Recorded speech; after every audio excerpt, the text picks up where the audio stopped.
Strip away religion. Strip away belief. What's left? Just a body trying to survive, chasing meaning that keeps slipping through its hands. Without faith, life becomes a loop. Wake, work, eat, sleep, until one day it ends.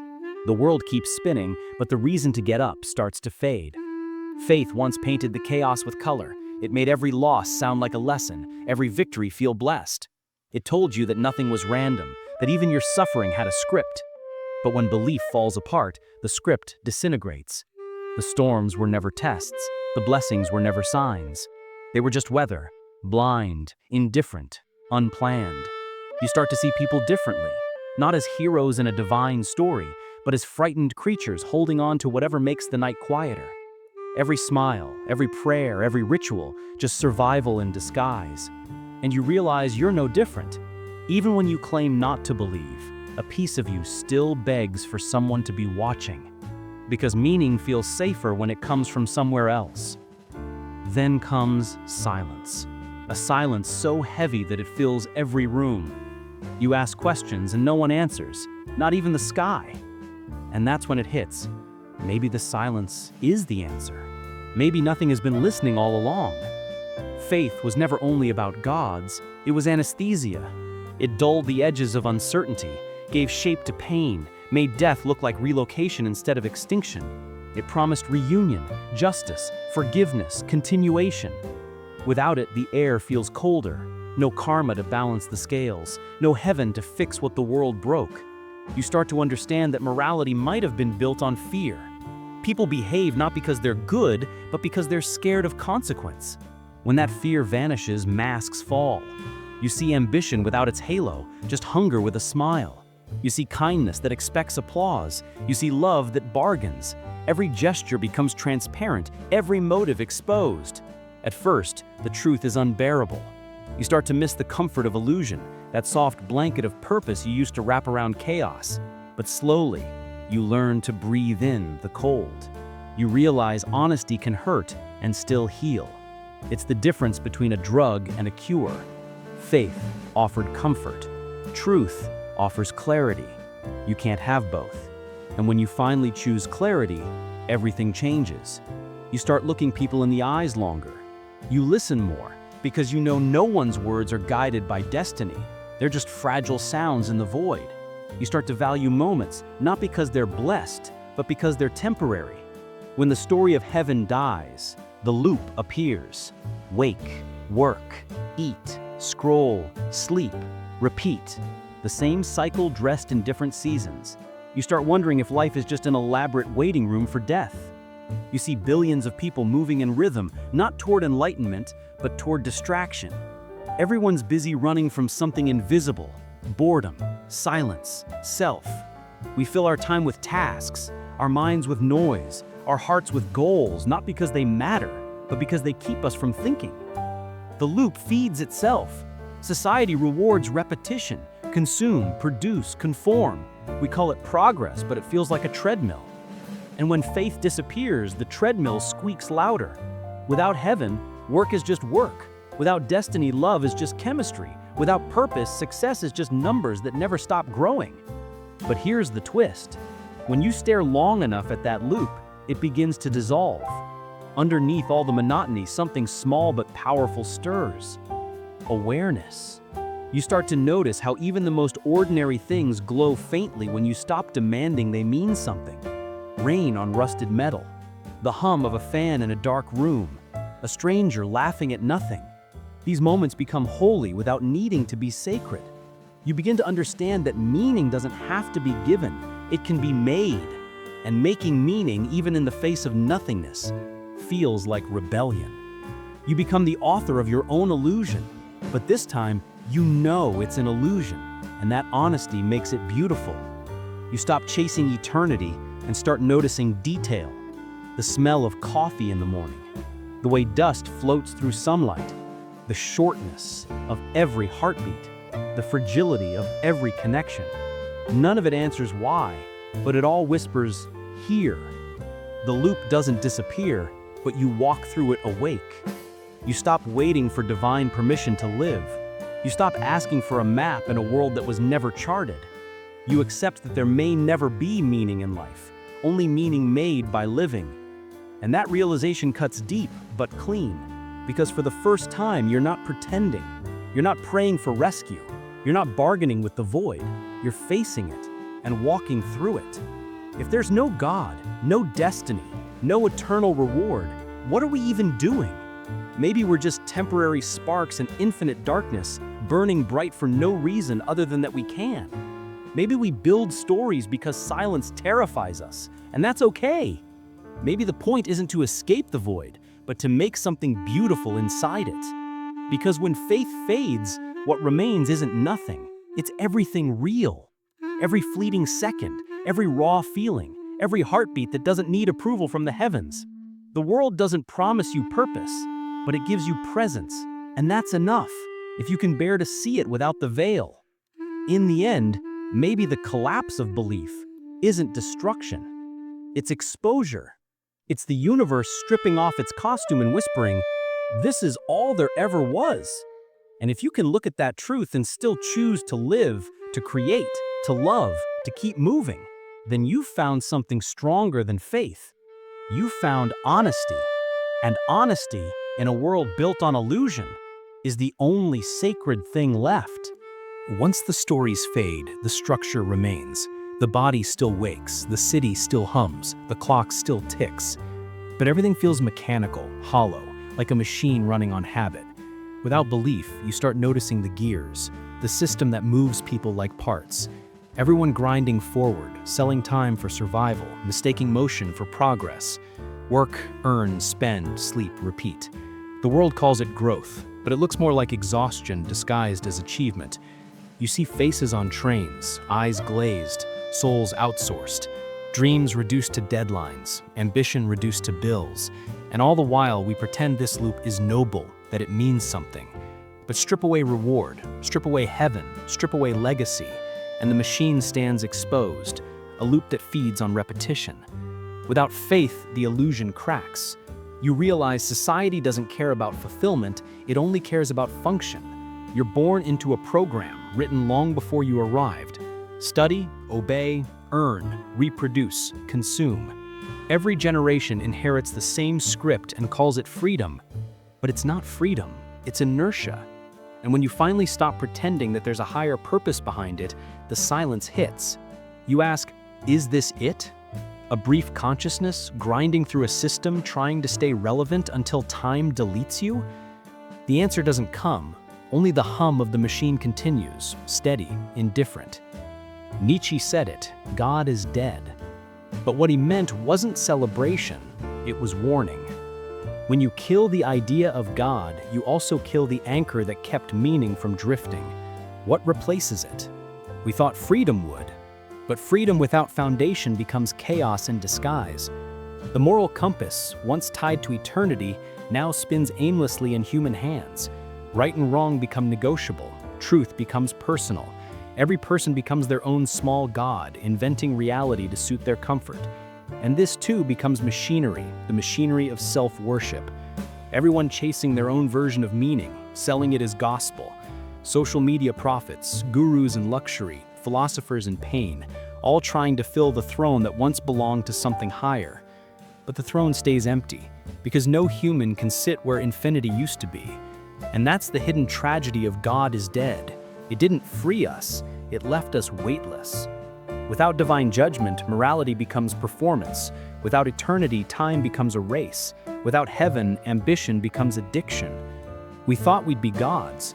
We became machines instead. Faith used to dress death in poetry, an afterlife, a reunion, a continuation. But without it, death loses its costume. It stands bare, silent, sudden, and absolute. When the idea of soul fades, what remains? Just a flicker of electricity in the brain, gone in seconds. No tunnel of light, no familiar faces waiting, no cosmic reward. Just nothing. And that's the hardest truth to swallow, because the mind can't imagine its own end. It keeps trying to picture what it can't experience. So we create myths, comfort stories, promises, because the idea of forever sleep terrifies us more than hell ever could. Without religion, death becomes a mirror reflecting the futility of everything we chase. Money, power, fame, legacy, all of it dissolves into the same silence. Every king, every beggar, every believer, every skeptic, equalized by decay. But maybe there's something honest in that. Maybe the silence of death makes life sharper. If nothing lasts, then every moment matters more. If there's no eternity, then kindness becomes pure, not because it's rewarded, but because it's chosen. Death, when stripped of faith, stops being a promise and becomes a fact. And facts, no matter how cold, are grounding. They remind you that the only thing truly yours is this second, this breath, this awareness. Maybe the fear of death isn't something to escape. Maybe it's the final teacher. Because when you stare at the end long enough, you stop wasting time pretending. You stop chasing immortality in a world that's built entirely on impermanence. Look closer and you'll see it. The quiet synchronization of billions of lives, all moving in loops, unaware of the larger machinery they power. Governments, corporations, religions, systems built not to liberate, but to perpetuate. Everyone claims to search for truth, but the truth doesn't serve the machine. It's bad for business. So we're fed distractions, new idols to replace old ones. Technology becomes the new god. Success becomes the new salvation. Algorithms become priests, curating what we see, think, desire. We traded temples for touchscreens, but the worship never stopped. And the irony? We call this progress. But we're still praying, just to different masters. Now, instead of promising heaven, they promise relevance. Instead of salvation, they sell attention. And we buy it, endlessly. The machine hums because we keep feeding it. Every click, every scroll, every purchase, tiny offerings to a new god with no name. To live without belief is to live without anesthesia. You feel everything raw, the loneliness, the absurdity, the fragility, but also the honesty. You see how temporary everything is, how every victory rots, how every love fades, how even the stars will die. And yet you keep going. You laugh, you eat, you hold someone. You create art knowing it'll vanish. You fight knowing you'll lose. Because maybe that's the purest act of defiance. To keep living even when nothing guarantees it matters. You start to understand that existence isn't a gift or a curse, it's a condition. And within that condition, you have one choice. To close your eyes and obey the machine, or to open them and see it for what it is. And still move. When the machinery of existence is exposed, faith seems almost merciful in hindsight. It gave us illusion, yes, but also comfort, coherence, meaning. Without it, we face a naked universe, spinning silently in indifference. But maybe that's where truth begins, where the noise stops and awareness starts. Because once you see the machine, you can decide what to do with it. You can walk away from it, you can fight it, or you can learn to exist inside it without losing yourself. Maybe we were never meant to escape the machinery. Maybe we were meant to awaken within it, conscious gears in an unconscious world. Not believing, not obeying, just being. And if you can find even one real moment in that, one breath that feels alive, one heartbeat that feels free, then maybe that's enough. Because truth doesn't comfort you. It frees you. And once you're free, the machine can keep spinning, but it no longer owns you. Heaven was the first brand ever sold. A perfect product, zero proof, infinite demand. The marketing was flawless. Eternal peace, endless love, no refunds, no fear. All you had to do was behave. Faith was never free, it was an exchange. You gave obedience, they promised eternity. And humanity bought it, not because it was true, but because it was comforting. Strip away the divine packaging, and heaven starts to look like a psychological invention, a coping mechanism for the terror of the unknown. Because the human mind can't live with uncertainty. It needs closure. It needs an ending that doesn't feel like deletion. So, we built one. A sky version of hope. A story to make pain worth it. But what happens when the illusion fades? When you realize heaven wasn't designed to liberate you, but to control you. When you understand that paradise was just a promise to keep the masses calm, obedient, and predictable. It doesn't make life meaningless. It just makes it brutally honest. Because the idea of heaven was never about the afterlife. It was about control in this one. The ultimate reward for compliance. The invisible leash dressed as light. And now, without it, we drift. Free, but terrified. Because when you take away paradise, people don't know how to live on earth anymore. When you remove God, you also remove the witness, the cosmic eye that was always watching. Without that gaze, morality loses its audience. There's no eternal scoreboard anymore, no karma points, no divine judgment waiting. So, what keeps us moral now? Fear of law, fear of rejection, social reputation? Or maybe it's something quieter. Empathy, survival, instinct. Morality, stripped of afterlife, stops being holy and becomes human. It's not about pleasing the divine, it's about coexisting with the fragile, flawed beings beside you. It's not reward, it's reflection. You don't do good because someone's watching. You do it because you know what pain feels like. And maybe that's more sacred than any commandment. Because the good that comes without heaven is the only good that's real. But there's a darker side too. Without the promise of punishment or paradise, humans test limits. Power corrupts faster when no one believes it'll cost them eternity. History proves it. When gods die, tyrants rise. When the sky falls silent, someone always tries to take its place. And so morality becomes marketing too, sold to you by leaders, systems, and corporations. Be good gets replaced with be useful. Serve others turns into serve the brand. Ethics becomes strategy. Virtue becomes image. Without belief, morality didn't die. It just changed hands. Cruel question. Because deep down, we all fear the answer. What if every holy book was fiction? What if every ritual was theater? What if the comfort you found in prayer was just the brain soothing itself? Would you still wake up tomorrow with the same drive? Would you still fight to survive knowing there's no final reward, no reunion, no higher script guiding you? Most people wouldn't. Because belief is the invisible fuel of existence, the silent motivation that turns survival into meaning. Without it, the world feels flat. Every joy feels temporary. Every pain feels pointless. But maybe that's the test. Maybe meaning was never meant to be found, only created. When faith collapses, creation begins.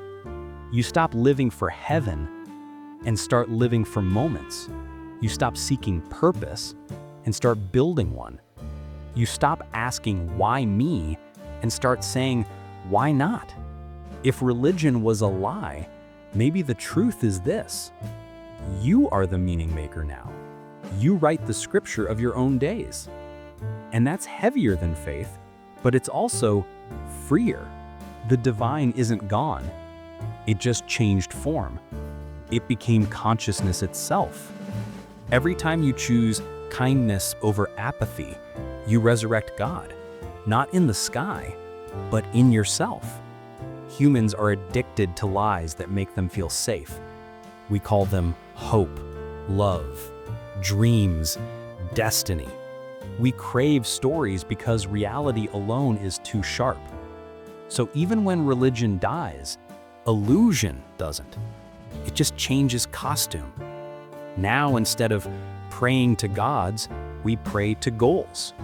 Instead of heaven, we chase success. Instead of saints, we follow influencers. We've simply renamed the altar. But illusion is not the enemy. It's anesthesia. Without it, life's rawness can destroy you. So we lie to ourselves, not to deceive, but to survive. We tell ourselves that our job matters, that our love will last, that tomorrow will be better. We build meaning out of fragments because without it, the void consumes everything. And maybe that's okay. Maybe illusion is not weakness, it's adaptation. Because if life is chaos, illusion is the pattern we create just to stay sane. Even animals chase light they can't reach. It's how life moves forward. So the real question isn't whether illusion is true, it's whether it keeps you alive. Because deep down, everyone knows the truth. Nothing lasts. Everything fades. But if you can still find something to hold on to, a dream, a person, a purpose, then illusion isn't a lie. It's mercy. When you strip away every story, when you bury every god, one idol always remains, meaning itself. The last religion of mankind. We no longer worship deities, we worship the idea that life should mean something. We chase fulfillment, enlightenment, success, all of them dressed up forms of salvation. We build careers, families, identities, not to live, but to justify living. But what if meaning is just another myth we can't outgrow? What if life was never meant to mean anything, and that's exactly what makes it real? Because the universe doesn't care if you're happy or fulfilled or remembered. It just moves. And maybe true peace comes when you stop demanding meaning from it. To exist without purpose is terrifying, but it's also honest. It strips away entitlement and forces humility. It makes every breath a miracle, not because it was designed, but because it simply is. Maybe life doesn't need a grand story. Maybe it just needs awareness. The raw, trembling awareness that you are here for a fleeting second, able to feel, to think, to wonder. That might be enough. Meaning isn't found in books or temples or prayers. It's found in the silence that follows when all of them fail. It's found in the human ability to keep going despite knowing it all ends. You don't need to believe to be alive. You don't need to worship to love. You don't need heaven to feel awe. The moment you stop searching for divine design, you start to see beauty in chaos, truth in impermanence, and peace in the fact that none of it was ever promised. Because the greatest illusion isn't religion, it's the idea that you ever needed one. When the gods leave, the silence doesn't just fill the sky, it seeps into you. The prayers stop, but the echo remains. The world looks the same, but everything feels different. There's no hand guiding you anymore, no cosmic voice whispering, "It's okay." You look up, and nothing looks back. And that's where real existence begins. Because all your life, you were taught to see yourself as a character in a story someone else was writing. Now, the author's gone. The pages are blank. And for the first time, you realize you were never being written. You were the writer all along. It's liberating and terrifying at the same time. Freedom feels like falling without knowing where the ground is. But in that fall, you start to see. The ground was never the point. The fall is life. And you begin to live without expecting rescue. You stop begging the sky for answers and start listening to the silence inside yourself. The silence that doesn't comfort but tells the truth. You're on your own, but maybe that's not a curse. Maybe it's power. Once faith fades, the void starts teaching. Not with words, with absence. It strips away your illusions one by one until you're left raw, exposed, painfully aware. You see how much of what you called purpose was actually distraction. How much of what you called love was dependence. How much of what you called peace was just exhaustion dressed as acceptance. The void doesn't lie, and it doesn't care. It holds a mirror up and shows you every truth you've been avoiding. You see your fears, your desires, your fragility, all of it, without a divine filter. And strangely, it's beautiful. Because in the absence of meaning, everything starts to glow differently. When nothing lasts, everything becomes precious. When no one's watching, kindness becomes pure. When nothing's written, every choice becomes art. The void doesn't destroy you, it refines you. It burns away the falsehoods until all that remains is consciousness itself. And maybe that's what people used to call soul. Not something immortal, but something deeply, painfully awake. To live without faith is rebellion, not against God, but against fear. Because every system, every religion, every ideology was built to control that fear of death, of chaos, of nothingness. And when you look straight into that nothingness and still keep moving, you become untouchable. Society thrives on distraction. It needs people to stay plugged into illusions, politics, fame, status, success, anything that keeps you from realizing how meaningless it all is. Because the moment you accept meaninglessness, you stop being controlled by it. You stop chasing approval. You stop begging for validation. You stop mistaking noise for purpose. And suddenly you become dangerous because you see the machinery behind everything. You see how systems depend on belief in power, in money, in progress. Without belief, the machine shakes. And that's why existential clarity is feared, because once you stop believing in their stories, you can't be ruled by them. You become something society doesn't know how to handle. Free. Hope dies quietly, not in explosions, but in slow realizations that no one's coming to save you, that fairness doesn't exist, that some pain won't ever have meaning. And for a while, it feels unbearable, because hope was the drug that made survival sweet. But when it dies, awareness is born. And awareness isn't sweet, it's clear. It's seeing things as they are, not as you wish they'd be. You see the beauty in decay, the poetry in impermanence, the strength in fragility. You start to live differently. You stop running from death and start making peace with it. You realize death isn't an intruder, it's part of the same breath that gives life. Without endings, beginnings mean nothing. Without loss, love has no depth. You stop asking, why do we die? And start whispering, how do I live before I do? And in that shift, in that small, trembling moment of awareness, life stops being a question and starts being an experience. You don't need promises anymore. You just need presence. When belief fades, life doesn't get easier, it gets realer. You start to taste things sharper, feel emotions deeper. Every smile feels fragile, every touch fleeting, every second heavy with awareness. You realize how temporary everything is, and that's what makes it valuable. Love becomes tragic and beautiful at once. Not eternal, but honest. You stop promising forever and start appreciating now. You stop expecting heaven and start creating it in the way you treat people, in the small kindnesses you offer, in the moments you fully live. The sacred doesn't vanish, it relocates. It hides inside moments you once ignored. The silence before dawn, the warmth of sunlight through dust, the sound of your heartbeat reminding you you're still here. Without faith, life becomes art.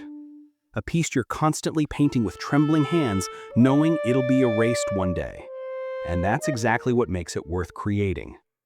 When you've lost every belief, every myth, every illusion, only one truth remains: acceptance.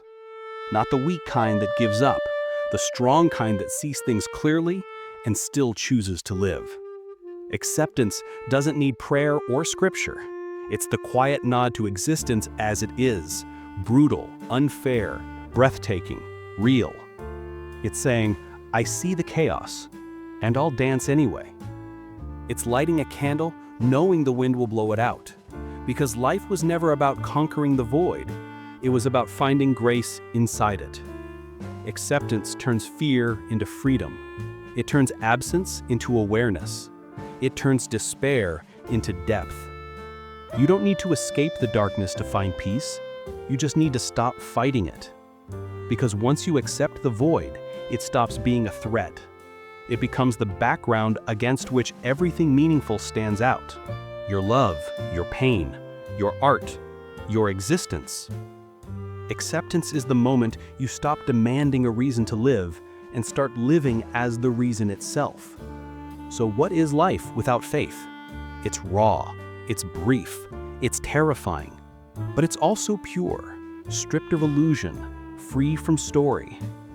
It's not heaven or hell, it's something in between, a quiet, chaotic miracle that doesn't need meaning to matter.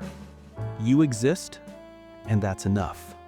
The stars don't need belief to shine. The ocean doesn't need prayer to move. And you don't need a God to be alive. Maybe that's the greatest truth and the hardest to accept. Life doesn't owe you purpose. It just gives you time. What you do with it, that's your religion now.